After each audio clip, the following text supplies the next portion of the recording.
Thank you all for joining us for season 2 of Real Talk with Arlette. This show is about bringing together a diverse group of ladies that you could relate to exchange ideas and share their experiences on topics that relate to all women. Since we're still in a COVID crisis, we will be recording all of season 2 via Zoom because our top priority is the health and safety of our guests.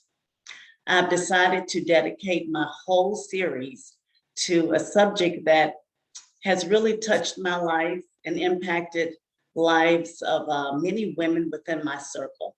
And that topic is cancer. And let me tell you, y'all, it ain't for wimps. You will hear from women that have survived cancer. You will hear from women that are currently going through cancer. And you will hear from women that have cared for loved ones that have had cancer. So without further ado, I would like to welcome my very first guest for season 2. She is a cancer survivor, and she's just an all-around great person. So I'd like to welcome Christina Garrett. Thank you so much for coming on the show. Well, I'm honored to be here, Arlette. Thank you for having me. You are quite welcome. Now, y'all, I have to say this.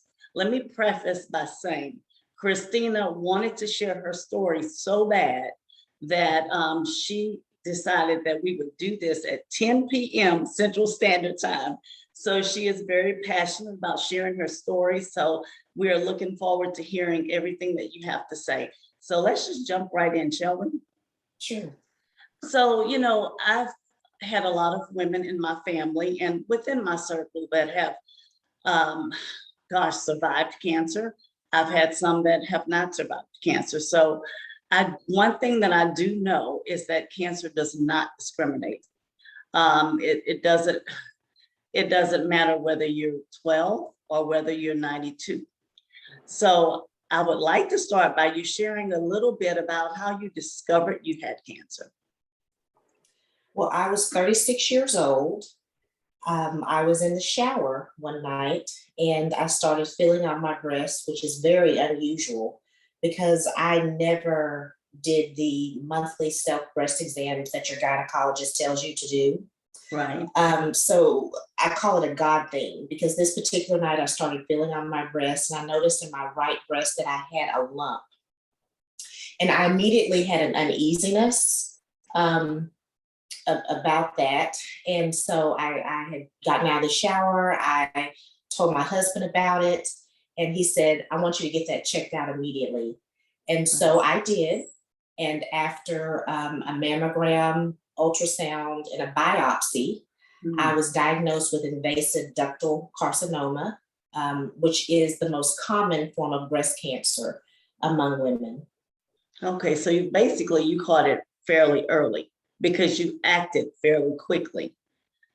Now at 36 years old, I can't even imagine.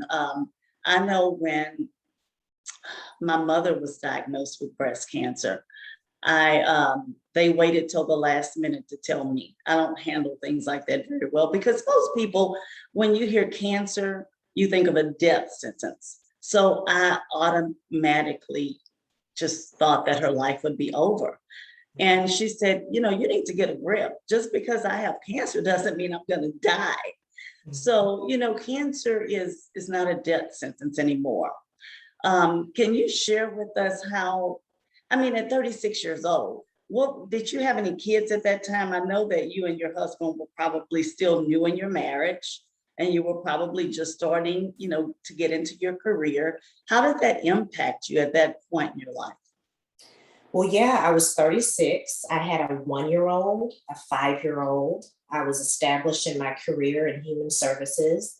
I was living life, and it really was a shock initially because I have no family history of breast cancer. Right. I was a former athlete, so I was always conscious of what I ate and what I drank. So it was a real shocker. And I remember after the diagnosis, for about 3 days straight, I cried. Okay. And around that third night, that third night I was crying. I'd always cry in the restroom for some reason. And so that third night, I remember, just asking God, why me? Is there some sin that I didn't repent from? Why is this happening to me? And just as clearly as you can hear me, Arlette, I heard the voice of God say, this is for my glory. And it was in that moment that I decided to allow the Lord to walk me through this journey with dignity and grace. Wow. I mean, I got chills all over my body because I totally can relate. However, I've not gone through cancer myself, but I tell you what, I've seen enough of it in my years of living that I care to talk about. And I know the emotional, the physical, the mental, the spiritual stress that it can cause, not just on the person that's ill, but the caregivers and the extended family. And you had young children. So how did you handle telling your family? I don't know whether you told your 1-year-old and your 5-year-old, but how did you and your husband deal with having to shift gears, so to speak? Now, I'm probably going to talk out of turn here, so men don't get mad at me if you're watching. But let's just be real. Women hold it down. We take care of the house. We take care of the kids. We work. We're involved with church. We have friends. We do it all. So when you got that diagnosis, I'm sure things had to stop, and you guys had to shift gears. How did that work out in your family? Well, actually, interestingly, I was able to handle chemo pretty well. I was able to continue working while I had the chemo. And, when you have a 5-year-old and a 1-year-old, they're just concerned about themselves, Right. And they really helped me keep going. I didn't have time to even really say, woe is me for a long time because they had their needs. But of course, my husband did a wonderful job. He stepped up to the plate because I had to undergo 6 surgeries, Wow. 2 to remove the cancer and 4 to reconstruct the right breast. So, he just did what he had to do. And I had to, if the kitchen wasn't clean like I usually would want it to be, well, it was just, hey,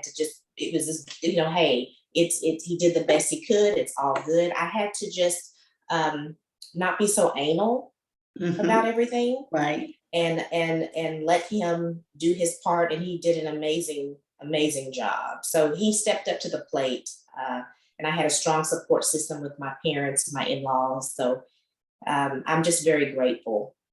Wow, that's amazing. And thank God you did have that support system, because there are people that I know that did not. And I know they had to rely a lot on friends and family, or family, as some of them would call it. But I applaud you for being able to shift gears and say, you know what, it doesn't matter that my house is dirty, or it doesn't matter that I can't, wash clothes twice a week. We'll just do it once a week.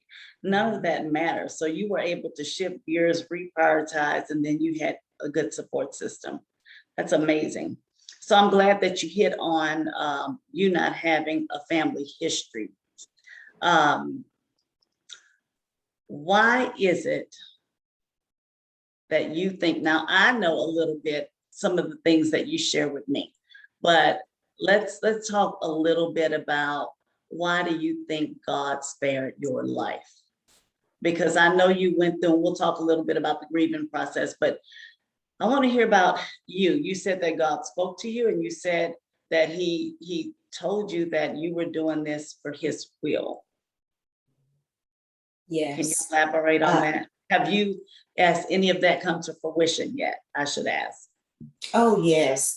I know that I was here to continue his work, to be an inspiration, encouragement for others. I've had women, I've shared my story with other women, and women that have been diagnosed with cancer, they'll come and they'll say, kind of what did you experience? What did you go through? And I would just be there to encourage them. And because I was still alive, they saw, like you said, that cancer is not a death sentence, that there is hope, that you can live. So but I speak at churches and just encouraging and motivating people to just continue to carry on, to keep living. Absolutely. Now you do, I've seen you speaking, and you do a little more than just sharing your story about your ordeal with cancer. I would call you, yeah, I mean, you are a very spiritual person. And what I saw was that you were sharing the word of God with other people. And I commend you for that, because what I've seen, as I mentioned, I've held many hands, I've cried many tears, I've gone to MD Anderson more times than I want to talk about. And the one thing that I've seen that's constant is your state of mind, your faith, and your state of mind, your mental health. Because I've seen people give up. They hear the word cancer, and I don't know about you, but what I've experienced, I've been in the room when my mother was told that she had cancer, and in that moment, she just seemed to be in another world. I don't think she was hearing and comprehending what the doctor was saying. So for me, it was very important to her to have myself and my dad there, because she didn't capture any of it. She was in shock. Did you experience any of that? What's interesting is I was by myself when I received the diagnosis. I was by Wow. myself. It was September 4th of 2013. I had the biopsy, and September 6th, I got a call at work. I Okay. was at work to come see the doctor, the surgeon. And I knew in my heart, the way they said, you need to get here as soon as you can. Okay. And for whatever reason, I just went.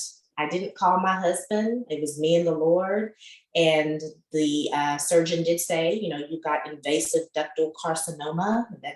That is breast cancer. And after that, it was kind of like on Charlie Brown, like wah, wah, wah, wah, Exactly. wah. I was just like, in total shock. And the first person I did call is my mother. And I shared with her, and she said, Christina, you're going to be okay. And then, of course, I called my husband, let him know, and then the journey began. Wow. How long was it? I mean, was it like a 6-month period before you found out you were cancer free? I know it varies from person to person. Yes, my last treatment of chemo was in March of 2014. So I was diagnosed in September of 2013. In March of 2014, I had completed everything. So Wow. yeah. Wow, what a blessing. Well, I tell you what, another thing that I noticed, I talked a little bit about the mental health. One thing my mother never did was say, I'm going to die. If she said it, I never heard it. Matter of fact, she told me, Arlette, I am not going to die, so you need to get a grip. Another thing I noticed was that she took it like a champ, and she was very positive about it. I never once heard her say, I want to quit or it's too much. A lot like you, she worked. Now, the chemo made her very sick, but she was still able to work from home. So that was a blessing. Can you tell us a little bit? I call it the grieving cycle, because although I've seen my mother, I've seen a lot of other people go through cancer as well. And each person is different. Each person have a different type of cancer, so they have a different type of treatment. But I have seen people go through the grieving process. One minute they are in denial. And then the next minute they are angry and, why me, Lord? And then the next minute they're like, I guess I could do this. And then they accept it. So did you go through any of that? Yes, and it's like my emotions vacillated. It was like a roller coaster. One Yeah. minute I was, oh, I've got this, and then there would be times when I was angry. I was tired of being poked and having blood drawn, and Yeah. And having to, still trying to care for my children, and so it's just my emotions. Again, it just vacillated. It's one minute I was angry, one minute frustrated, but I was rooted in my faith though. So even though I was rocked, throughout the journey, I was still rooted and grounded in the truth. Yeah. And that was that, God is a deliverer and a healer and a restorer. So I stood on that in spite of what I felt, in spite of what I even saw. Right. I just stood on that truth. But, we're human. So you have to allow yourself to go through those emotions and those feelings. It's natural. It's a part of the process of even just getting through. Right. I would have been lying to myself and lying to you and everyone else saying that, oh, I was just wonderful. Because I'll be honest, there was a time, there was a mistake was made with when my breast was being reconstructed. The surgeon actually put in what's called a tissue expander. It was to expand my tissue in my breast, so that way they could put the, put the, oh goodness, Implant? The implant, yes, I'm so sorry, I lost for words. Put the implant inside my breast. So anyway, the surgeon had made a mistake early and put the tissue expander in wrong. So I had to have a surgery to correct what this doctor had did. And I remember, this was early though, when I had, I learned of the diagnosis. It was early in my treatment. I hadn't even started chemo. I remember looking at my pills of pain medicine. And for a moment, I did have a fleeting thought, take all those pills. You're not going to be here anyway. Oh my God. Yeah, but it was a fleeting thought. And I knew that was not of God. And I had to pray and ask God to, give me strength, Absolutely. So anyway, so you have different emotions, and of course, different people handle things differently. Right. Right. But I will definitely say it was my faith and my family and my friends, my friends that I considered like family. Your family. Yes, family. They really helped me hold it down. Right. Yeah. Gosh, that is what this whole show is about. When you said that you had that fleeting thought to take those bottles of pills, I think about all the women that are out there right now. They don't have a supportive husband. They may not have a mother to call. And they do have 2 young children that they have to support. And they're trying to get through it. And my whole goal for this show is to bring on women like yourself that are experiencing the same things that woman may be experiencing right now, and help her to understand you don't have to take that bottle of pills. How about you put it down and get on your knees and pray? Or how about you pick up the phone and call a support group? So thank you for saying that. Thank you for sharing that you did have that thought. Wow, I'm not going to get emotional. What would you tell those women right now that's out there that's going through cancer right now? They may have just found out and they don't know how to handle it, or they may be just starting chemo and they're sick as a dog. What would you tell them? What advice would you give them? I would tell them to keep living, because whether you have cancer or not, no one is promised tomorrow. Exactly. every day is a gift. Every day is a gift. And so I would say keep living, keep loving, keep laughing, keep worshiping. If you're able, keep traveling, keep working, whatever you're able to do it, because truly today is precious. Today is a gift. And even though storms come, the sun always comes out. Absolutely. So I would just encourage everyone, keep living and keep taking one day at a time. Wow, that's powerful. I I'm at a loss for words right now. Are there any support groups were there any that you utilize? I know they have the Cancer Society, and I'm sure there are resources available through the Cancer Society. I don't know if MD Anderson here in Houston offers any programs. I know they offer assistance for housing and things like that. Did you take advantage of any of those support groups?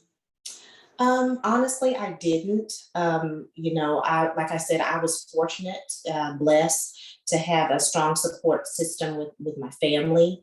Yeah, Um, um, and again, I had a 5-year-old and a 1-year-old, so I had to keep it moving for you them. didn't have time for a support group. Yeah, the mommy, I'm hungry. They don't care. Yeah. If I just had chemo.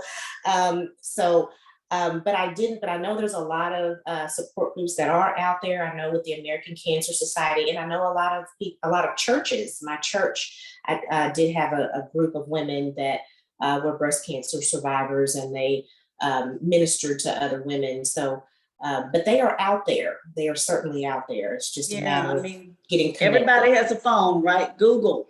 Yes, yes. I know there's the Gift of Life. I don't know if they're a national program or not. But ladies, if you're out there and you are struggling and you want to give up, don't.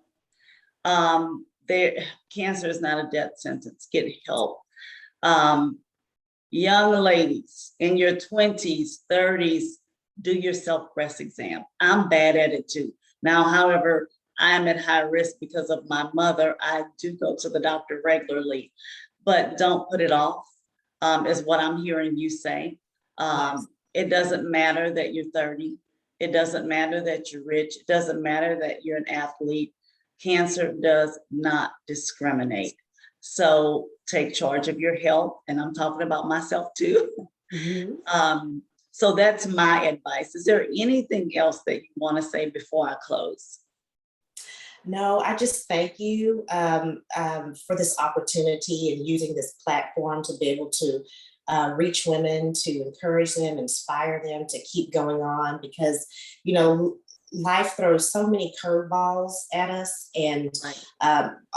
when we least expect it, so Yeah. it's just wonderful that you have a means, to encourage and inspire women to just keep on pushing on and moving forward, in spite of, because we've all got a purpose, we've all got a plan. We can't stop, just the inevitable things, the trials and tests and storms that are going to come our way. But it's all about, how we respond, and it's really oftentimes a mind over matter thing. So I thank you so much again, Arlette, for allowing me to come and be a part of the show. Oh, it was my pleasure. Thank you so much. And thank you, ladies, for joining us again for season 2. We're starting season 2. If there are any topics that you would like for us to have on this show to discuss, or better yet, if you'd like to be a guest on our show, please visit our website at realtalkwitharlette.com and click Let's Talk. It's 10:30, y'all, and I'm getting tongue-tied, but all I can encourage you to do is be faithful, be fearless, but most importantly, just be yourself. Bye-bye.